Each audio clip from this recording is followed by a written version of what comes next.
So yeah, no, like I was sitting on the futon and I was honestly convinced that I was gonna break Melanie's futon. I was like, if this thing cracks and this wood just breaks and I get shanked in the side, like Jordan from Key and Peele's little skit when he got shanked and he fell, down on the table, I was like, I wouldn't be surprised. Like, because I don't feel fat. My body shape does not show me to be a fat person. Like I look like somebody like she's really thick and like she's over. You can tell like she's overweight, but it's not like a. It's like oh my god, like you're a freaking roly poly. Like it's not like that. But I'm like, it goes in the legs and it fits into places where it can. But I feel so heavy. Like I mean, when you on the floor and you struggling to like get up, like it's time. It's time. Oh, Lord, it's time. I mean, I've been trying. There's only so much to do, and your will is bound through witchcraft and just different types of stuff. Like, another reason why, like, I really haven't started my fitness journey. I've been on a weight loss journey. I don't stick with anything. I like for things to be done a certain kind of way. I've already decided, like, I kind of want to be in my own zone when I start, like, trying to lose weight. I want to be in my own place, my own apartment, working, going to the gym where I can, have an actual gym membership and start working out or go, walk around like my apartment complex or the track. Like, I just have a certain kind of way I want to do it. And at my house, to be honest, the environment alone is toxic enough. There's no motivational like drive to even do anything to sustain yourself or any life source. So it's like, yeah, I could go in the garage and jump rope. It just still feels like you're in hell though. So it's like I don't even feel motivated to do it at home. I got weights and all of that stuff at home. It's just like, nah, I have to be in a completely different just atmosphere. And I just kind of made up my mind like that's just how I want to do it. I want a personal trainer. I want to be able to pay for a personal trainer or afford that, work out with somebody and just do it that way. You know, I'm not in that situation yet, so that's another reason I'm just kind of like, well, if I can't do it the way I want to do it, I'm not gonna do it at all. And that's just how I am as a person. So I mean, that may sound like an excuse. It's really not. Like I don't feel like I'm in a place where I don't really have that motivation that I need. Even when I was at home, like I would go to the point of like having to put sticky notes on the fridge, like telling my mom and my sister, like I would write on the sticky notes, and this is after me buying groceries, y'all eat everything in here because if you don't, I'm gonna eat it. And like I would be dead serious when I said that. So I don't even have like a support system at the house for anybody to help me lose weight. Like if somebody's going as far as to put a sticky note on the fridge, like I'm 100 pounds overweight, I need help, eat what y'all want to eat because if it's not here, I'm not going to be able to eat it. And they don't take it serious. I mean, like, it's not a joke. Like, they need help. I mean, I even told my sister, like, hey, I just bought a whole bunch of this food and I can't eat it. Or, I'm not trying to, I'm going to eat a lot of it, so you just eat what you want to eat. They'll just laugh and be like, oh, you're silly. It's like, I'm silly until I get 500 pounds to where I can't breathe and can't walk anymore and end up dying. I mean, on everybody. I mean, so it's just like, I know that people who are overweight talk about that a lot, like especially on like the TV shows and stuff, like Extreme Makeover, Weight Loss Edition. They always had a little family part in the show where the family is not supportive of the person's weight loss journey at all. Like the trainer will come and like empty out the whole freaking cupboard and stuff, and like you just have those relatives like they're so used to this person being a certain way, like they don't think it's necessary, or they just don't take your health seriously, whatever your personal goals are. So I don't even have that at home.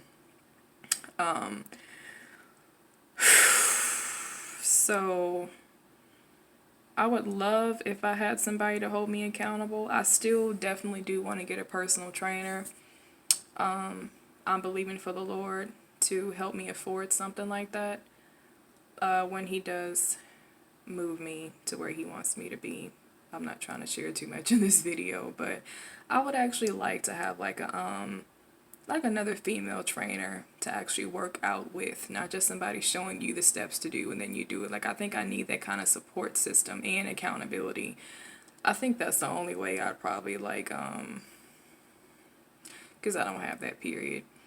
So that's my little situation as far as fitness goes. Everything I'll try to do dietary, I just can't.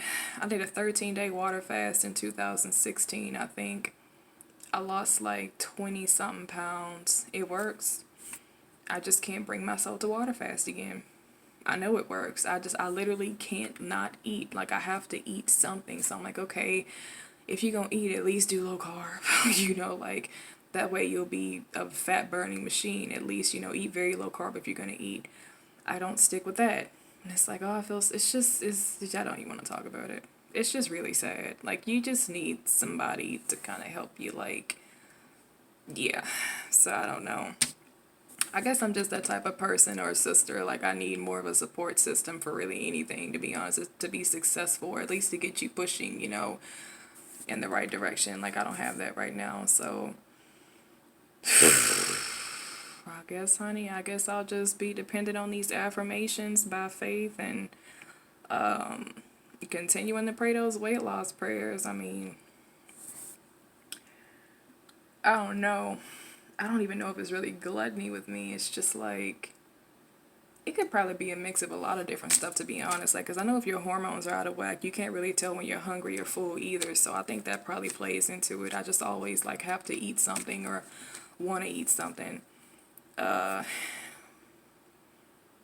Me not having a life has to do with it. I'm sure if you were active and working and doing all that stuff, you wouldn't have time to be eating like that. So yeah, that has a lot to do with it. But I don't really have much self-control in that area. So that's pretty much all I have to share about my little weight loss journey. So maybe actually, for you sisters who are trying to lose weight, even if you don't feel like anything witchcraft related is happening to you, I would make, y'all know I over spiritualize everything. So I mean, I over spiritualize stuff that probably actually is very spiritual. So I mean, don't knock Christians who are actually like that all the time, because it turns out it could very well be demonic. So I would make that the first thing on the list to consider if you were somebody overweight, because everything begins in the spirit.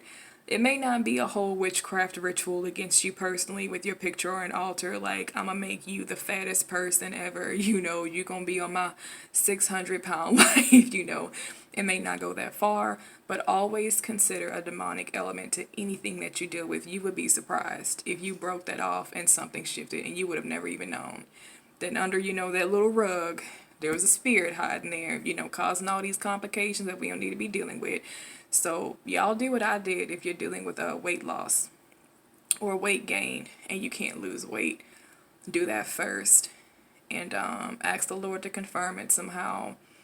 And of course, if you can, just do, of course, what needs to be done, like exercise and changing your diet and stuff like that. But always consider the spiritual, honey, because they got demons for all kinds of stuff. Just like, y'all are just here to be obnoxious. Like, it's just stupid. I'm just kind of like, why is Satan focusing on having an assignment to make somebody fat? I mean, like, how does that even, like, contribute to, like, warfare? I mean, I guess maybe to a certain point, depending on how big they got, they'd be unproductive for the kingdom. But it's just like, I feel like Satan just does stuff to be petty sometimes. Like, I can make you a big freaking bowling ball, so I'm gonna just do it. And you're not gonna know where it's coming from. So it's like, we're like his little toys. Like,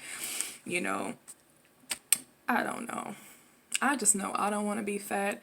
I have it in my mind and envision to be fine and curvaceous. I'm already curvaceous, but I'm just saying I want to be fine. Who don't want to be fine? Who don't want to be sanctified? I know you do. You don't want to be fat. Nobody wants to be fat.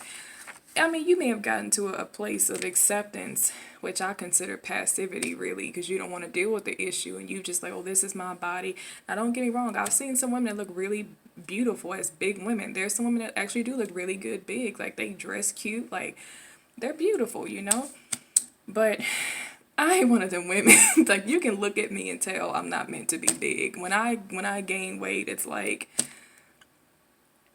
you need to stop whatever you're doing. You need to fix it. Like, you can tell I'm meant to be, like, a slimmer size. So no, I'm not trying to look like this. Like, I'm gonna get married one day. Like, I want to have kids. I want to have a big family at that. So it's like, you can't be big and then get pregnant on top of that. Like, you gotta already be like, I want to start off slim and then let the 7 babies come at least.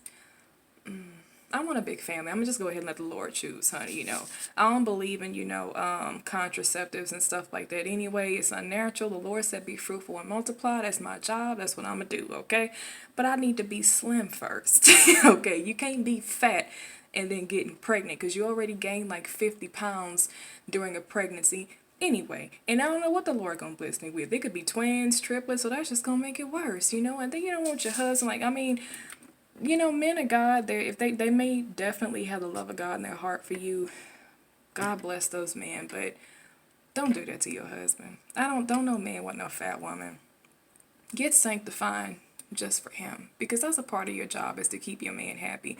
So it's just a lot of things that just need to be taken care of before I meet that special southern thing.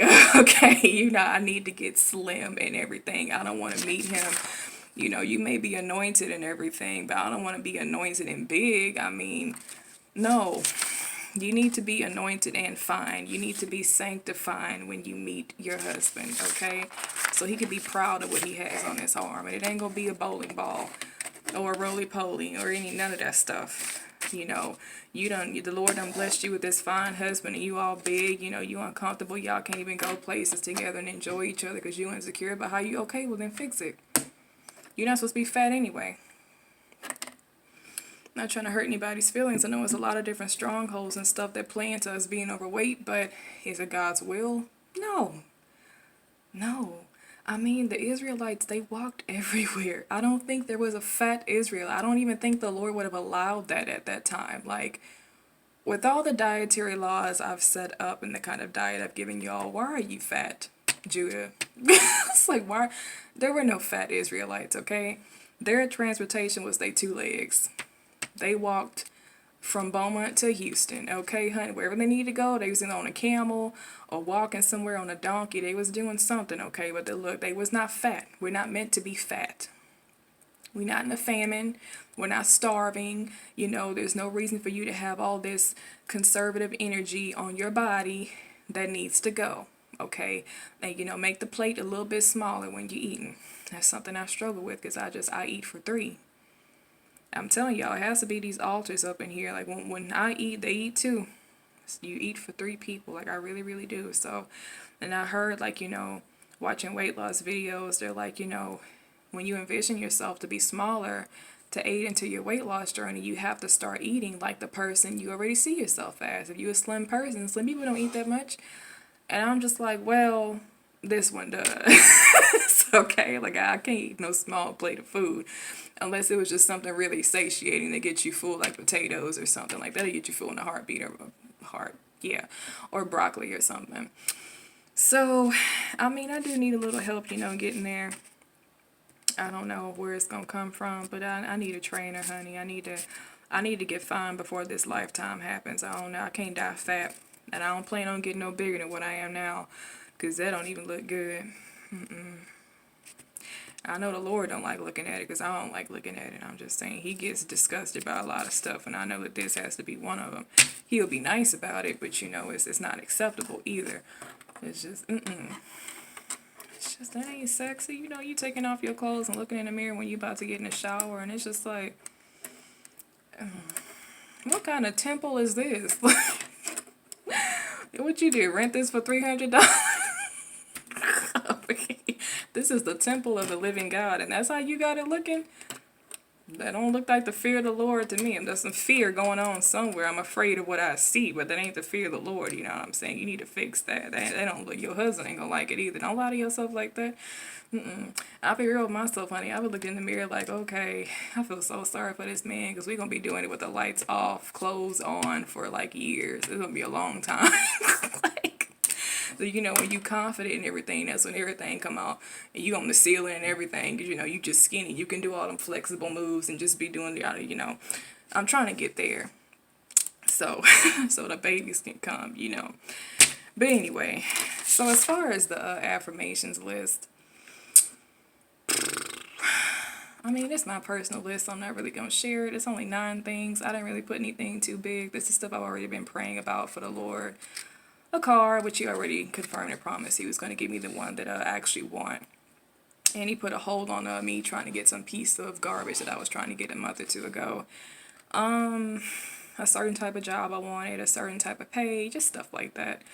This is not really oh my God, I'm gonna be a billionaire. Like, I don't want to be a billionaire because that comes with responsibilities and I don't have time for all that, So, no, it's just simple stuff.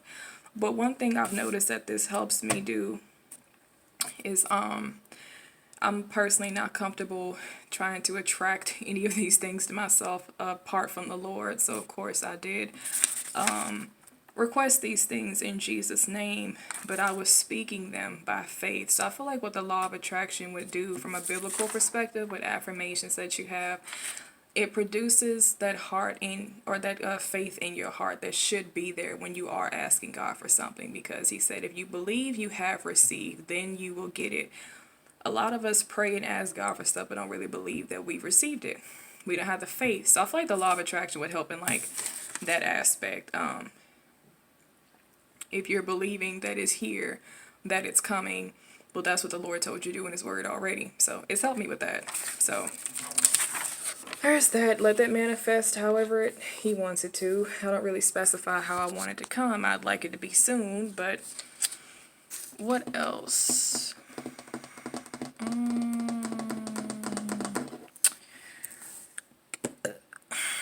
I think I was going to talk to y'all about my heart issues, because that wasn't a fart, that was the chair. It's a squeaky chair. I don't even really want to talk about it because it's just so exhaustive. It's just, my heart is just not the same. It's a lot of stuff that's just grown cold. I don't have the same passion or care, zeal for like a lot of different stuff at all. I honestly feel like a part of me has died. That's honestly what I feel like. And I was touching on this in some videos that I did last year that I'm going to put in the description box. It's going to give you an idea of what I'm still dealing with and why. Because after I experienced what I experienced with that worthless individual, and of course like certain Christians following, I just kind of got to a point where I just don't really care anymore. So I guess you could, you could successfully say that the love of God in my heart is just grown cold. I just don't really, I'm not sensitive towards anything to cry about it because I just don't care. That's not good, because that's a carnal way of dealing with stuff. That's how anybody in the world would deal with something that's just a hard heart. But I didn't do that. People did that. So I just don't care. When it comes to compassion and love and caring about people's feelings, there's so many times I actually obeyed scripture when it said to consider your brother or sister's feelings and you go make peace first. I would obey that just to get spit in my face by other Christians, or they just rejected it, or they didn't reciprocate the same reconciliation that something like that is supposed to restore. So for me, I'm just kind of like, you know what? I've been encountering so many crappy Christians. I don't see the point in continuing to give people all this grace and mercy who just don't deserve it. They're not going to. They don't respect it. It's kind of like the whole concept of casting your pearls amongst swine. So why would I continue to do that? I just don't care anymore. I really don't. I prayed about it the other day, and I told the Lord. He actually gave me a dream about myself a couple nights ago. And to put it short, in the dream, I was in a house and I had this neighbor. The neighbor lived above me in the dream, and he was just making noises the way anybody would if you live in an apartment complex, like with the foot creaking, the ceiling, the stomping and the walking and stuff. But in the dream, it started to get increasingly loud. Like, it was to the point where it was kind of ridiculous. Like, okay, you got to know at some point that the person living under you is kind of being disturbed by what you're doing. So I went to the restroom and I stood on the bathtub and I spoke into the ceiling, which would be their floor, in the dream. And I remember in the dream, the Lord had me as my true, I'm not going to say my true core self, I'll say my true spiritual self. I felt very humble, very meek. Like he put that impression there, like a Torah observant, obedient, meek, quiet spirited daughter of Yahweh. Like I just like how I used to be in my videos. I was that way in the dream, which I found interesting when I woke up, because I was like, I'm not like that now, so I don't know why that was put in there. So even when I spoke to the neighbor through the ceiling, I had so much love in my heart as a loving person that I even, kind of addressed the situation like you would a child, like, oh, like a cute child that's making all this noise. So even when I approached it, it was like from that kind of heart. And I just simply asked the guy if he could just like tone it down, be a little bit more quiet, be considerate. And as a result of me doing that, the neighbor above me decided to rail at me in the dream. Basically, I can't remember what he said, like word for word. He basically was just alluding to he didn't give a F about my feelings or how I felt about the noise. And I don't care that you feel disrespected or bothered, basically. And when that happened, in the dream, I immediately like shifted from like that spiritual Brandy to like it immediately just dropped to like kind of how I am now. Well, not kind of, yeah, how I am now. I was like very carnal, like I had an attitude, and I was just like, oh, okay, and I just started like telling him, like, I was just cussing him out in the dream, and I was just like, well, honey, you can bring your so and so tail down here since you want to be ugly. I was trying to be nice to you. Basically I was gonna fight the dude, little neighbor, because I'm just kind of like, and I actually am like this in real life. For me, when it comes to the wicked or just people who are really nasty people, I always said to myself, if I could judge my enemies or give them like some type of recompense, I would go all the way. I probably shouldn't share what details I think about, but it's just some evil I can feel through people when they do certain things against people. I envision the kind of test I would like to put them through. I'll just say that much. And burn that mess completely out of you, or really just give people equal to what they dish out. So for me, there's really no middle gray area. If you're a good person, you deserve good. If you're a bad person, let's just go all the way. So in the dream, I'm just like telling him to come down the steps. I was gonna fight him. I'm just like, you want to be ugly to me. And there was emphasis in the dream from the Lord that he knew I was being nice to him to show him grace and love. And that was like his spit in my face for that. So he knew that you were being godly towards him. I think that's what really just kind of made it like, you're trash. Come down these steps so I can give you the business. Basically, that's kind of how it was in the dream. And although the Lord didn't really emphasize discouragement on my part, I just found it so interesting how I shifted from like this genuine, sweet, sincere, like godly woman to just like, like that. And it was kind of like the Lord put in there, like he was showing me how I became this way. So even when he was like showing me about myself, he wasn't angry, he wasn't mad at me or anything. I think he just wanted me to see like what caused my heart to become like this. Because in the dream, it felt more like, I'm tired of experiencing this with people. I kind of felt that about me in the dream. Like, it was kind of like, what's the point? Like, this is a waste to keep loving people and being gracious just for them to keep spitting in your face. So the drop or the shift in the dream, it was so immediate. It just felt like somebody that was just done, like just tired. Like, I'm not going to keep giving this out, like, to these people. So he put that in the dream. And I didn't care. I was like threatening the dude, or wasn't really threatening him. It was just more so like telling him to come down, like, and he was about to come down and everything and stuff. So, I mean, obviously the Lord, showing me my heart and what I deal with, and how I guess maybe he showed me that way in the beginning as like the godly spiritual woman, because maybe he was showing me how I used to be.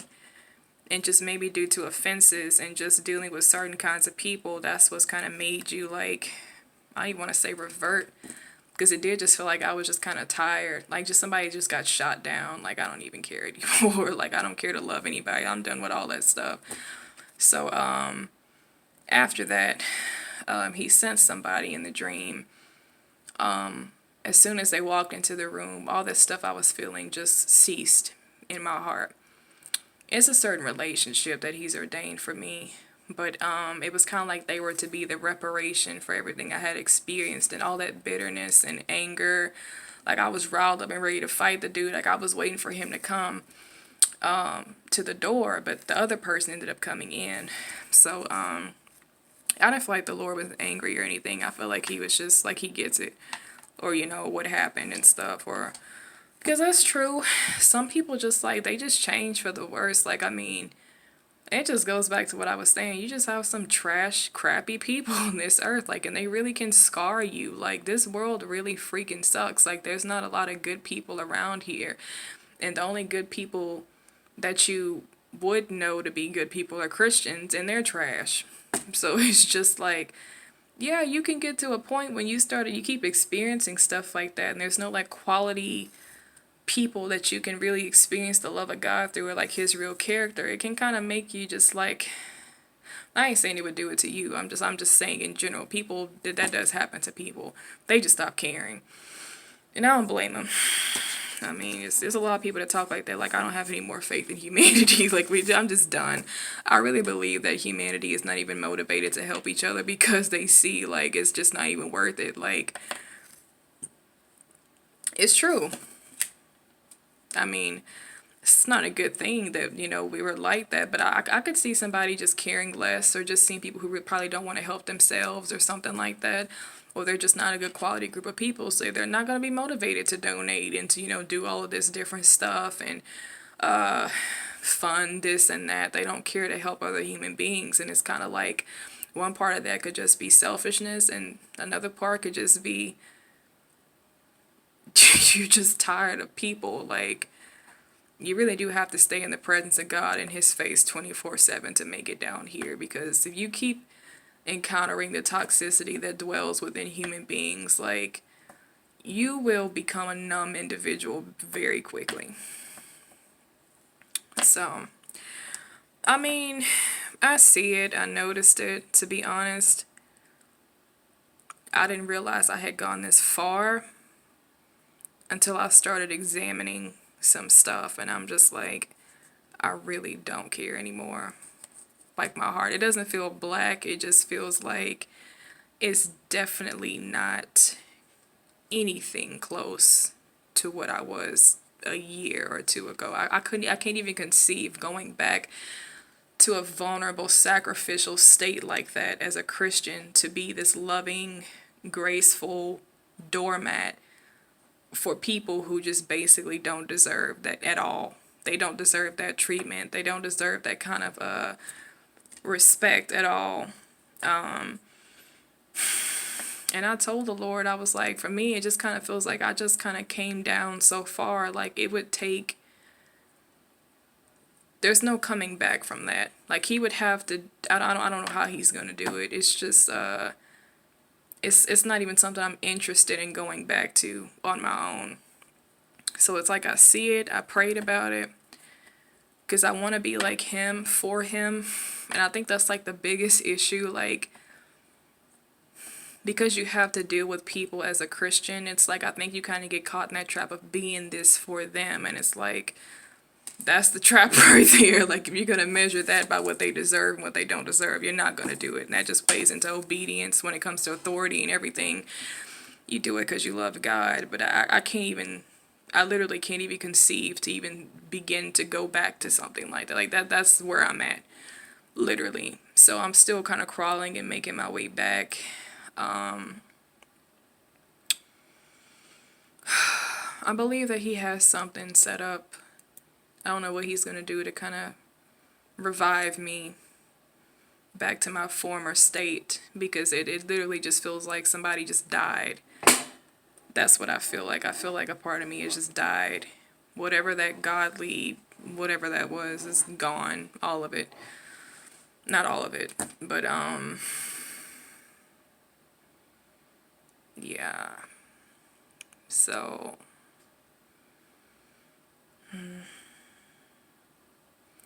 I mean, I would like prayer for it. I don't know what it would take. Definitely a lot of love. I can feel that because it's just an extreme disappointment. A lot of stuff I don't even believe God for anymore. I don't really just some stuff I just used to have faith in. I just don't believe in anymore. It's even stuff I've spoken about in videos. Like I don't have faith towards that stuff anymore. It honestly feels like a part of my heart has just died. And the love of God is going to have to somehow re-enter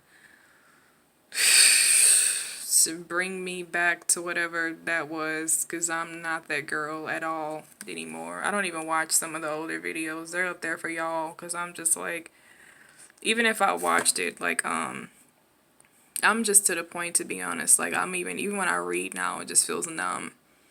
Like, I don't feel anything. There's no penetration. There's no, I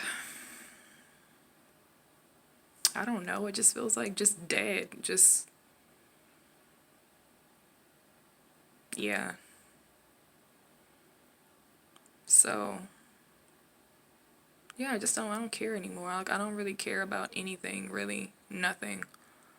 Certainly not people. I don't. Honey, if this, the Lord knows He'd have to get me just back into a place of intimacy, just soaking in Him before you even think to treat people any kind of Christian way. Just Him first. Like, I don't care about that at all. So, I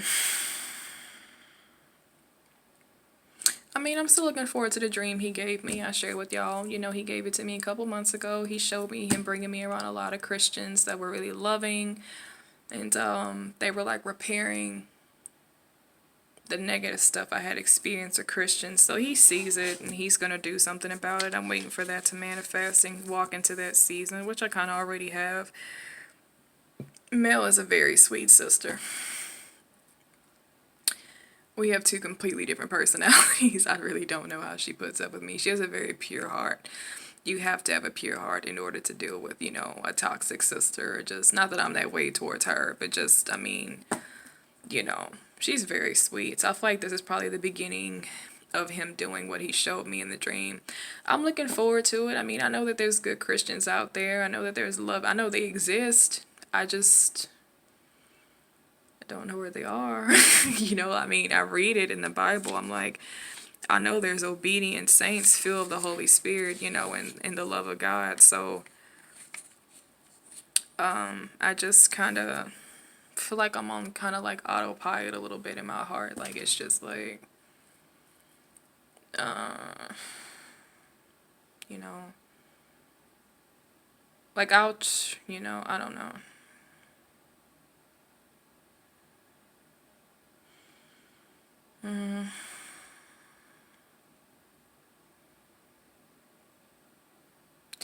Yeah, like, I'm still interested in being what the Lord has called us to be, but if it's still